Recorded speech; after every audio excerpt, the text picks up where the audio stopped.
I really want to thank Aminul Bhai for his hospitality. দ্বিচারিতা করে বাংলাদেশকে বাদ দেওয়ার প্রভাব এবার বেশ ভালো করেই টের পাচ্ছে ভারত নিয়ন্ত্রিত সংস্থা আইসিসি।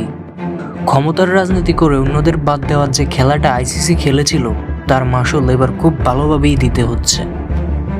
যে সংস্থা একসময় ক্ষমতার দাপটে সিদ্ধান্ত চাপিয়ে দিত, আজ সেই আইসিসি নীরবে গোপনে পাকিস্তানের কাছে হাত পাতছে। অনুরোধ একটাই, যে কোনো মূল্যে ভারতের সঙ্গে খেলতে হবে, কারণ এই একটি ম্যাচ ছাড়া আইসিসির হিসেব নিকাশই ভেঙে পড়ছে।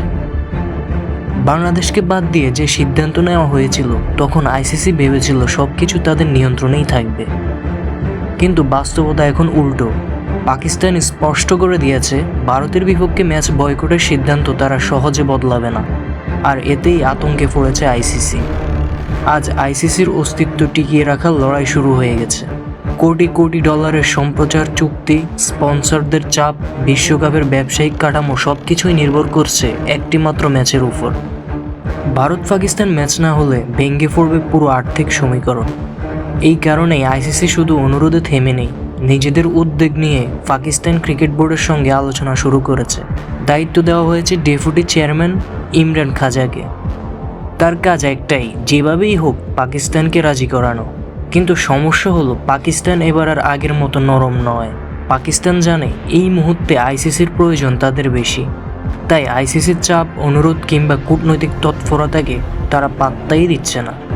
উল্টো পরিস্থিতি এমন জায়গায় গেছে যেখানে সিদ্ধান্ত নেওয়ার ক্ষমতা এখন পাকিস্তানের হাতে।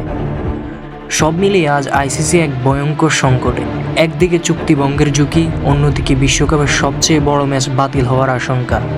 প্রশ্ন উঠছে, ক্ষমতার রাজনীতি করে অন্যদের বাদ দেওয়ার যে খেলাটা আইসিসি খেলেছিল তার মাসুল কি এবার তাদেরই দিতে হচ্ছে? এই গল্প এখন শুধু ক্রিকেটের নয়, এটা টিকে থাকার গল্প। আর সেই লড়াইয়ে আইসিসি যে কতটা বিপদে সেটা এখন আর লুকানো যাচ্ছে না।